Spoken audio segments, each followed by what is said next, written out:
दोस्तों તમે આ જોઈ રહ્યા છો ઊંઝાનું બસ સ્ટેન્ડ।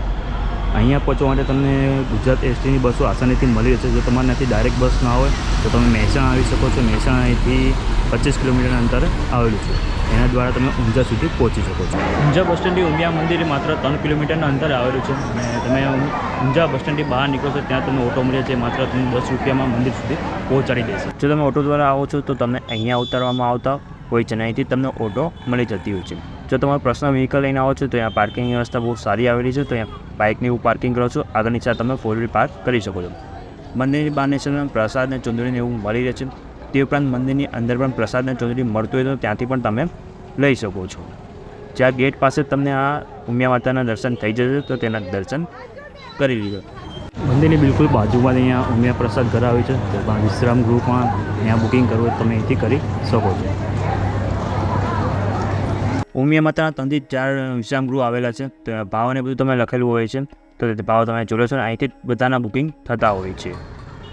આ તમે જોયો છો ઉમા ભવન, તો આનું બુકિંગ હવે તમારે ત્યાંથી કરવું હોય છે। તે ઉપરાંત આ માન સરોવર કરીને છે તેનું પણ બુકિંગ ત્યાં થતું હોય છે। તે ઉપરાંત મંદિરની સામેની સાઈડ પર તમે જોયો છો એસીવાળા બધા ધર્મશાળા આવેલી છે, તો તેનું બુકિંગ પણ ત્યાં તમારે કરવાનું હોય છે। અને નીચેની સાઈડ તમે જોઈ રહ્યા છો ને આ ભોજનશાળા આવેલી છે, ત્યાંથી તમારે ભોજવું હોય તો જમી શકો છો। ભોજનનો ભાવ કહો તો પર પર્સન 60 રૂપિયા છે અને નાના છોકરા તો તેના માટે તમારે 30 રૂપિયા ચાર્જ દેવો પડશે। આપણે અત્યારે જઈ રહ્યા છીએ મંદિરની અંદર દર્શન કરવા માટે। આ એક ગેટ છે જ્યાંથી આપણે અંદર જવાનું છે। અંદર જતાં તમને સામે મંદિરના દર્શન થઈ રહ્યા છે। આ તમે ભાગ જોઈ રહ્યા છો જ્યાં દિવાલ ઉપર અલગ અલગ દેવી દેવતાઓ કોતરેલા તમને જોવા મળવાના છે। તમે જોડો દિવાલની ચારે બાજુ અહીંયા અલગ અલગ દેવી દેવતાઓના ફોટા પણ તમને જોવા મળશે કોતરેલા।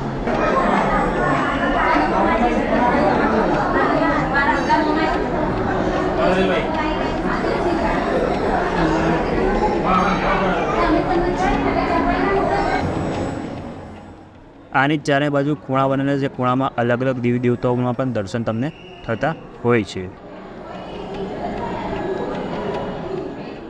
આ તમે જોઈ રહ્યા છો શંકર ભગવાનનું મંદિર અહીંયા આવેલું છે।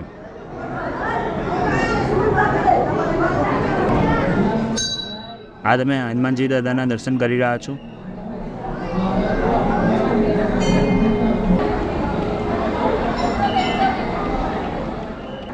મંદિરની બંને બાજુ ગણપતિ દાદા અને બટુક ભૈરવનું મંદિર પણ આવેલા છે। અહીંયા યજ્ઞશાળા પણ આવેલી છે।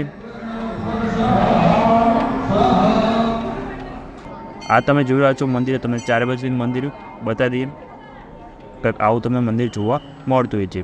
વચ્ચેની સાઈડથી પુરુષ અને બહેનો અલગ લાઈન હોય છે અને બાજુના રસ્તાઓથી તમારે બહાર નીકળવાનું હોય છે। કંઈક આવું મંદિર તમને જોવા મળતું છે ઉમિયા માતાનું। આ ઉમિયા માતાનું મંદિર કડવા પાટીદારોનું કુળદેવી છે અને કડવા પાટીદારો સૌથી વધારે તમને અહીંયા દર્શન કરવા આવતા જોવા મળી જશે।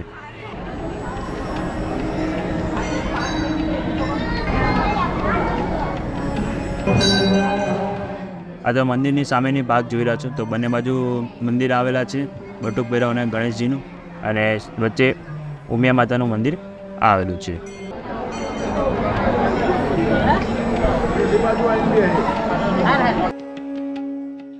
આ તમે દર્શન કરી રહ્યા છો ઉમિયા માતા, અને જય ઉમિયામાં લખવાનું ના ભૂલતા। દોસ્તો કેવું લાગ્યું તમને મારો આ ઉમિયા માતાનો વિડીયો? જો તમને મારો વિડીયો પસંદ આવ્યો તો એને લાઇક અને શેર કરવા ના ભૂલો। ચેનલને સબસ્ક્રાઈબ કરી લેજો, બેલ આઇકન જરૂર પ્રેસ કરજો, કારણ જ્યારે પણ નવો વિડીયો અપલોડ કરું સૌથી પહેલાં નોટિફિકેશન તમને મળી જાય।